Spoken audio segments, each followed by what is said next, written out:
It's something that depends on big... You're the speculator. See, you and I think differently. I think of the possibilities, but I'm afraid to put things in. When I see the dark, I always figure the dark as too big for me to guess at. You see, to guess, it's not much use in guessing particular things. But you're different, and I would like to discuss with you sometime how do you do that, because I'm really a little afraid to make specific guesses. Is your background? I don't know. The way you kind of grow up. I don't know. I'm afraid to make specific guesses because the moment I'm making that guess, I can see 7 other alternatives. And so since I see these other alternatives, I don't know which one to piddle with. Well, I don't like to spend a lot of energy on one. My choice is very simple. I don't set any requirement that the answer be right. It's just what I'm interested to follow. That's the difference.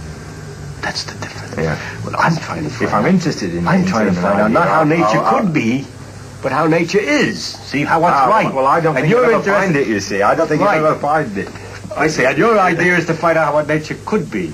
Different possibilities. What I think is interesting. Yeah. Even if it's wrong. Common ground is enthusiastically explored. But is it only shared experience and knowledge that forms a bond between working scientists and separates them from us, the interested layman, or even the artist? I mean, scientific fields are becoming so specialized and they're so varied. Are you really saying that you have more in common with, say, a paleontologist or someone in a branch of science very far removed from yours than you would with a playwright or a poet? Absolutely, especially if he's a good paleontologist. Because he's a good paleontologist, he's not just looking at old rocks. He's looking at the history of the earth. He's looking when he stands and he looks at his own fingers. And he knows it's got 5 bumps. And he thinks of how did it evolve with 5 bumps. It's got the same as the whales and so on. And we keep talking about the importance of the fact that the thumb opposes. Then we can start discussing, is it really so important that the thumb opposes? Or is it language that has been evolved, the system of symbols? Or the size of the brain? This is a paleontologist. I can talk about this stuff. It's close to his field. Dolphins have bigger brains than we are. They have a signaling system. And you get interested in that. And you start to discuss all that they know about dolphins. And you complain that the way the United States Navy has been doing its experiments is not right, and we ought to find out more about dolphins. And you go on and on. You talk, those are things of the day. They're just as good, but you can go on and on. When I talk to a playwright or something, I find, because I don't go to plays or something, I don't find it easy to talk to them. I don't get much out of it. I was going to say, this is because you can talk to scientists in other fields, presumably because you read the scientific magazines, presumably, and hear the scientific gossip rather than... No, because we don't have to have magazines or gossip. We think originally. We think of a new idea. We talk to each other and we try to look at something from a new point of view, and we delight each other in a new point of view. And when you're talking to somebody else who's trying to think of something new, different, and he thinks he's thought about the whales or the dolphins, and he has some little thing he's thought of that's a little different than the thing that you've thought of. And so when you're talking back and forth, he's excited by your point of view about dreams, and you're excited by his little observation that he has made about dreams, if he has happened to have thought about that. So the point is, and our backgrounds give us a slightly different point of view. I mean, a scientific background. Like I specialize in physics, to say he specializes in paleontology. So his information on dreams might be more deeper, more evolutionary. For example, he can't, we don't have a way of telling, I suppose, about the evolution of dreams, but he might know, for example, about other animals. He might have thought about whether other animals dream and what the signs are, and all other things that I hadn't thought of. I can't make it up now because I'm not the paleontologist, but I believe that, yes, I find always that a good man, I take it all back. A good man, I've talked to good men in other fields. There's certain kinds of men in every field that I can talk to as well as I can talk to a good scientist. I met a historian, or a writer of history, from France once, and I had a marvelous conversation with him. Maurois, his name was André Maurois.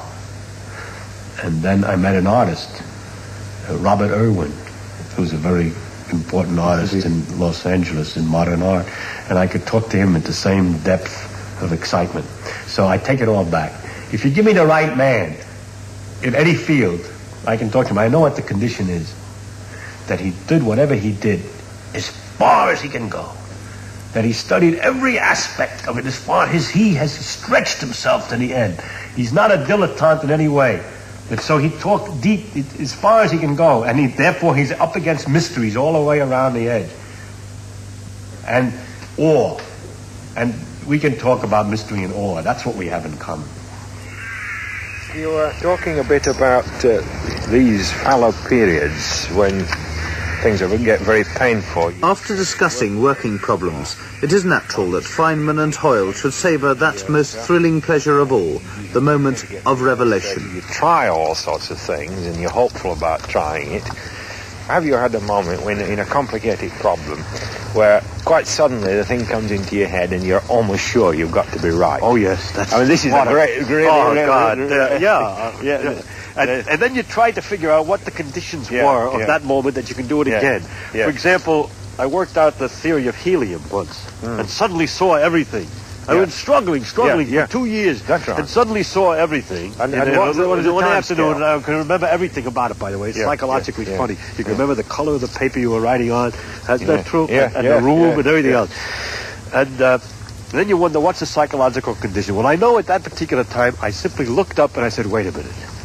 It can't be quite that difficult. It must be very easy. I'll stand back and I'll just treat it very lightly. I'll just tap it and it'll say bunk, bunk, and there it was. So how many times since then I'm walking on the beach and I said, well, look, it can't be so complicated. Tap it, tap, nothing happens. Nothing happens, So the lights are great, but the secret way, what's the condition? It's that missing bit in the brain, isn't it? Right. That suddenly lights up. And I have no idea. I've thought about it because some man suggested I think about that. Because if I can only figure out the formula for what condition to be in to get good ideas, I'd be much more efficient and more happy. You know? So I often paid attention to what the condition is, and I've never found any correlations with anything. By the way, it's the delight. It's absolute ecstasy. It's just absolutely wild. And how long does it last for? How long does it last for? It's not very short. It's a very big moment, and then 3 days. And so on. And then there are lesser pleasures as you see it, as you work out more things and more people notice it and but you talk about it. You're on the high peak for about 3 days. That's right, yes. It's like a supernova, I suppose. Yes. No, that's 54 days. That's better. Yeah. But I was going to say that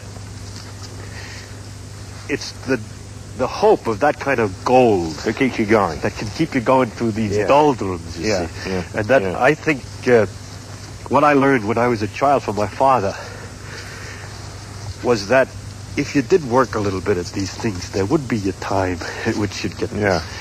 And I had to learn that first, so I'd never been able to do it. Yeah. And then afterwards, you wonder, why the devil was I so stupid that I didn't see this? That's not only true of you, it's true of the history of the science. You can always look at a particular moment in history and wonder why they hadn't thought of it 20 years earlier or 10 years earlier, depending on the case.